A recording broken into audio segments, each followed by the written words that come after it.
اللہ تعالیٰ نے انسان کو بنایا ہے اور انسان بھولتا بار بار ہے اور خطائیں بھی بار بار کرتا ہے۔ خطا کرنے والا اور بھول جانے والا اللہ کی بارگاہ میں ایسا نہیں ہے کہ وہ ہمیشہ کے لیے ناکارہ ہے، بلکہ اللہ تعالیٰ نے اسے زندگی میں بار بار موقع دیے ہیں کہ تو اپنی خطاؤں سے اور اپنی بھول سے پھر سے دوبارہ اپنی اچھی زندگی میں آ جا، اور اسی کو ہم توبہ کہتے ہیں۔ توبہ کا جو آپشن رکھا گیا ہے انسانوں کے لیے، مسلمانوں کے لیے خاص طور پر، بہت ہمت والا ہے دروازہ ہے، بہت ہمت والا دروازہ ہے۔ اور اسی وجہ سے حدیث پاک میں یہ ہے کہ گناہ کرتا ہے بندہ، پھر توبہ کرتا ہے، پھر گناہ کرتا ہے، پھر توبہ کرتا ہے، یہ کرتا رہتا ہے۔ فرشتے اللہ کی بارگاہ میں عرض کرتے ہیں کہ مولا یہ تو بار بار وہی کرتا ہے، پھر توبہ کرتا ہے۔ اگر ہمارے ساتھ کوئی غلطی ایک بار دو بار کر دے، تیسری بار تو ہم اسے چھوڑیں گے بھی نہیں۔ انسانوں کی طبیعت تو یہی ہے، لیکن بندہ جب بار بار ایک خطا کرتا ہے اور پھر توبہ کرتا ہے، پھر خطا پھر توبہ، تو فرشتے جب اللہ کی بارگاہ میں یہ عرض کرتے ہیں کہ مولا یہ ہر بار یہی کرتا ہے، تو جانتے ہیں پروردگار عالم کیا فرماتا ہے؟ ارشاد فرماتا ہے، اے میرے فرشتوں، میرا بندہ مجھے رحمان سمجھتا ہے، اس لیے بار بار توبہ کرتا ہے، مجھے وہ ارحم الراحمین سمجھتا ہے، ورنہ کون بار بار اللہ تبارک و تعالیٰ کی بارگاہ میں دروازہ کھٹکھٹاتا؟ تو رب تبارک و تعالیٰ ارحم الراحمین ہے، یہ تصور ہر مسلمان کے ذہن میں ہے، اس کی وجہ سے وہ کبھی مایوس نہیں ہوتا۔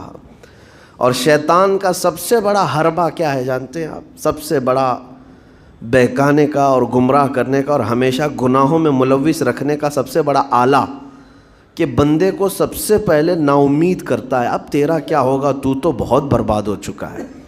یہ جو خیال شیطان ڈالتا ہے دل میں، اس کے بعد پھر وہ بندہ جری ہو جاتا ہے، اب میرے توبہ سے بھی کچھ ہونے والا نہیں ہے، جو جس طرح زندگی چل رہی چلنے دو، ارے 50 سال ہو گئے اب تک میں یہی کرتا رہا، اب کیا سدھروں۔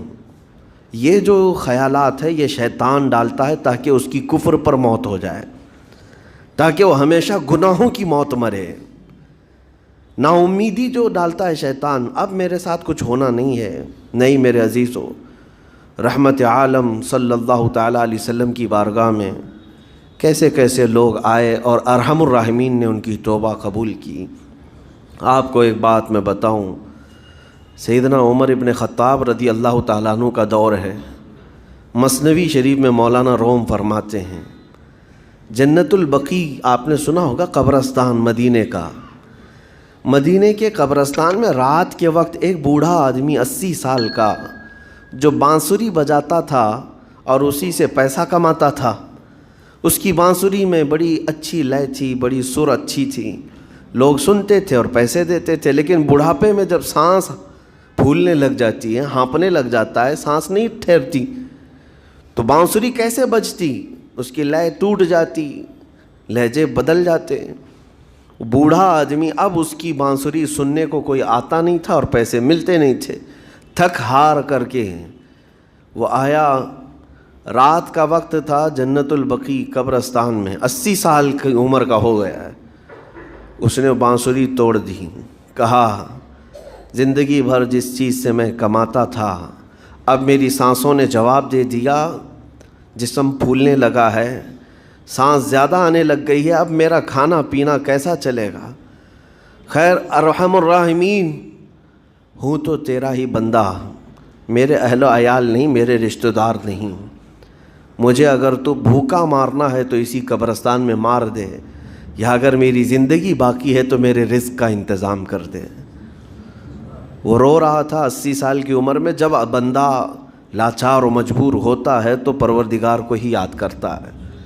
جانتے ہیں عمر ابن خطاب رضی اللہ تعالیٰ عنہ امیر المومنین مسجد نبوی میں تھے اور ان کی آنکھ لگی تھی، خواب میں رسول پاک صلی اللہ تعالیٰ علیہ وسلم تشریف لائے، کہا عمر اللہ کا حکم ہے جنت البقیع میں جاؤ، ایک بھوکا آدمی کھڑا ہے، اپنے گھر سے کھانا لے جاؤ اور اس کی ضرورت کا انتظام کرو۔ نیند کھلی تو آپ نے دیکھا اللہ کے حبیب صلی اللہ علیہ وسلم کی طرف سے حکم آیا اور رب ذوالجلال کا حکم ہے. گھر سے عمدہ کھانا لیا تو شادان لے کر کے کچھ مال و متاع بھی لے کر قبرستان میں گئے. ڈھونڈا کون ہے یہاں پر, تو دیکھا کہ ایک ہانپتا کانپتا ہوا 80 سال کا بوڑھا روتا ہوا نظر آیا. امیر المومنین اپنے ہاتھ میں توشادان لے کر اس کے قریب گئے. کہا تو بھوکا ہے؟ کہا ہاں بھوکا ہوں. بیٹھ چل میں تجھے کھلاتا ہوں. دسترخوان بچھا کر اسے اپنے ہاتھوں سے کھلایا اور اسے اپنی ضرورت کے مطابق جو ضروریات تھیں اس کی ضرورت کے مطابق وہ ساری چیزیں دی. وہ بوڑھا پوچھتا ہے آپ کون ہیں؟ حضرت عمر فاروق نے کہا میں عمر ابن خطاب ہوں. وہ ڈر گیا. حضرت عمر سے کون نہیں ڈرتا تھا کہ کہیں یہ کھلا پلا کر کے مجھے کوڑے نہ ماریں کہ زندگی بھر بانسری بجانے والا آج پکڑا گیا ہے, ہاں آج مجھے یہ سزا نہ دے دے. وہ کانپنے لگا. کہا کہ آپ یہاں کیسے؟ حضرت امیر المومنین کہتے ہیں میں خود نہیں آیا, مجھے اللہ کے رسول نے بھیجا اور رب تبارک و تعالیٰ کا حکم آیا تھا کہ تو بھوکا ہے اور تو نے رزق مانگا ہے اور مجھے تیرے رزق دے کر کے بھیجا گیا ہے. وہ چیخ مار کر کے گر پڑا زمین پر اور رونے لگا اپنے ہاتھ پھیلا کر. کہا سچ فرمایا مولا تو ارحم الراحمین ہے. 80 سال تجھ سے دور بھاگتا رہا, ایک بار کیا تجھے میں نے پکارا, تو نے وقت کے امیر المومنین کو کھانا دے کر بھیج دیا. اللہ رب العزت کی بارگاہ میں نا امیدی اور مایوسی جو شیطان لاتا ہے اس سے بندے بھٹک جاتے ہیں, بہک جاتے ہیں, انہیں توبہ کی توفیق بھی نہیں ملتی. اسی لیے میرا مولا فرماتا انا عند ظن عبدی بی. رب تعالیٰ فرماتا میرا بندہ میرے بارے میں جیسا گمان کرتا ہے میں اس کے ساتھ ویسا سلوک کرتا ہوں. تم کیا گمان کرتے ہو؟ وہ سخت پکڑ کرے گا, ابھی مار ڈالے گا. وہ غفار ہے, قہار ہے, جبار ہے, لیکن ساتھ میں وہ ستار بھی ہے, وہ رحمان بھی ہے, رحیم بھی ہے. اگر رب تبارک و تعالیٰ ہر چیز پر پکڑ کرتا تو ہمارا تو جینا ہی نہیں تھا. یہاں پر اتنے گناہ ہو چکے. اور وہ رب تعالیٰ فرماتا وسعت رحمتی کل شیء, میری رحمت نے ہر چیز کو گھیر رکھا ہے. اللہ رب العزت بندوں کو معاف کرنے کا اظہار زیادہ فرماتا ہے. اور جانتے ہیں آپ گناہ جب عام ہوتے ہیں, میں آپ کو اپنے گھر کی بات بتا دوں. میرے گھر میں آپ 4 دن کے مہمان بن کر کے آئے ہیں. کبھی میری کھڑکی توڑ رہے ہیں, کبھی دروازہ توڑ رہے ہیں, کبھی ہمارے گھر کے برتن پٹک رہے ہیں, کبھی فرشی اکھاڑ رہے ہیں. کب تک برداشت کروں گا؟ آپ کو نکال کر باہر کر دیں گے. مہمان نہیں, یہ بلا ہو گئی, یہ گھر سارا اجاڑ رہا ہے. ایک چیز پر چھوڑ دیا جائے, 2 چیز پر چھوڑ دیا جائے, یہ انسانوں کی فطرت ہے, انسانوں کی فطرت. لیکن رب کائنات اپنی کائنات میں ہم بندوں کو اتارا ہے, ہم نے کیا نہیں بگاڑا اس اپنے گناہوں سے اس کی زمین کو لال کر دیا. ہاں اس کی نافرمانی سے ہم نے اس کائنات کے رنگ کو بدل دیا. کھلے عام گناہ, ننگا پن, بے حیائی, عیاشی, سب کچھ ہوتا رہا. اس کی کائنات ہے, اس کی زمین ہے, اس کی سلطنت ہے. اور ان گناہوں کی وجہ سے جانتے ہیں آپ سمندر اللہ کی بارگاہ میں عرض کرتا ہے کہ مولا تو مجھے اجازت دے دے, میں ایسی طغیانی لاؤں گا کہ یہ سب ہلاک ہو جائیں گے. ہوائیں اللہ سے اجازت مانگتی ہیں تو مجھے شدت دے دے, میں اتنا تیز اڑاؤں گی کہ ان کے پرخچے اڑ جائیں.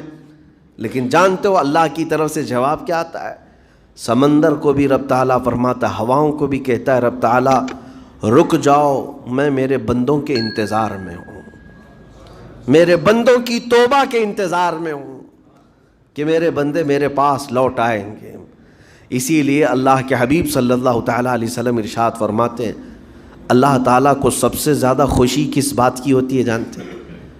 رب تعالیٰ اپنے بندوں سے کب خوش ہوتا ہے؟ مثال دے کر کے میرے آقا نے فرمایا, مثال دے کر سمجھایا. صحرا میں, ڈیزرٹ میں ریتیلے میدان ہوتے ہیں, اس کا سفر بڑا ڈینجر ہوتا ہے. آج بھی ڈیزرٹ ہیں بہت سارے, سہارا ڈیزرٹ کا نام سنا ہوگا آپ نے. ہم گئے ہیں 200-250 کلومیٹر تک آپ چلتے رہو گاڑی, نہ ایک درخت نظر آتا ہے, نہ پہاڑ نظر آتا ہے, نہ گھر نظر آتا ہے, کچھ بھی نہیں. اس طرف میدان ریت کا اور آسمان لگا ہوا دکھتا ہے, ادھر بھی آسمان. تنہا ہم اکیلے نظر آتے رہتے ہیں۔ صحرا کا جو سفر ہوتا ہے بہت کٹھن ہوتا ہے۔ نبی پاک صلی اللہ تعالیٰ علیہ وسلم مثال دیتے ہوئے ارشاد فرماتے، ایک بندہ اپنی اونٹنی لے کر، اس پہ ساز و سامان لے کر کھانے پینے کا صحرا کے سفر پر تھا، اور صحرا میں کھانا پانی بہت مقدار میں لی جاتی ہے کیونکہ کچھ ملتا نہیں، اور جلد سے جلد وہاں سے سفر گزار کر کے آنا۔ ایک بار اگر راستہ بھٹک گیا موت ہو جاتی، وہاں پہ راستہ ملے گا نہیں، جس طرف بھی جاؤ تو لگے گا سیدھا ہی چل رہا ہوں، ڈائریکشن ہی نہیں پتہ ہوتے صحرا میں۔ حضور پاک صلی اللہ علیہ وسلم فرماتے ہیں ایک بندہ صحرا کے سفر میں اپنی اونٹنی کے ساتھ ساز و سامان لے کر سفر پر تھا، بیچ راستے میں اسے نیند آئی، سویا، سو کر کے اٹھا تو دیکھا اس کی اونٹنی ساز و سامان کے ساتھ غائب ہے، صحرا میں، بیچ صحرا میں۔ اب جو سواری تھی وہ غائب ہے، کھانا پانی تھا وہ غائب ہے، کچھ نہیں ہے ساتھ میں۔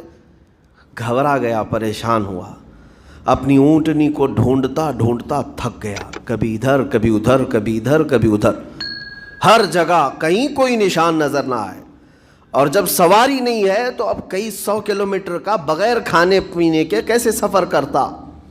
تھک ہار کر کے دوسرا دن ہو کہ تیسرا دن ہو، ایک جگہ وہ بندہ سو گیا، پھر سے سو گیا، اب راستہ بھی نہیں ملتا، سویا تو نیند سے اٹھا جب تو دیکھا اس کی اونٹنی بھی موجود ہے، اس کا ساز و سامان بھی ہے۔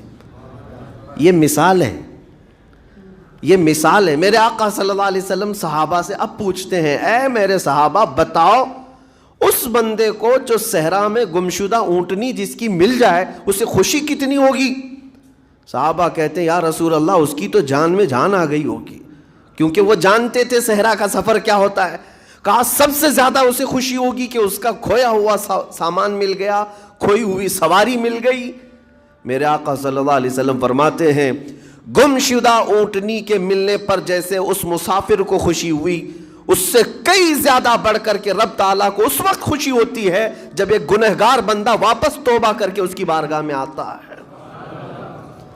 رب تعالیٰ کی بارگاہ میں جب بندہ پلٹ کر کے آتا ہے، رب تعالیٰ فرشتوں پر اس بندے کو دکھا کر رشک کرتا ہے، ارشاد فرماتا ہے میرا بندہ میرے پاس آ گیا، میرا بندہ میرے پاس آ گیا ہے۔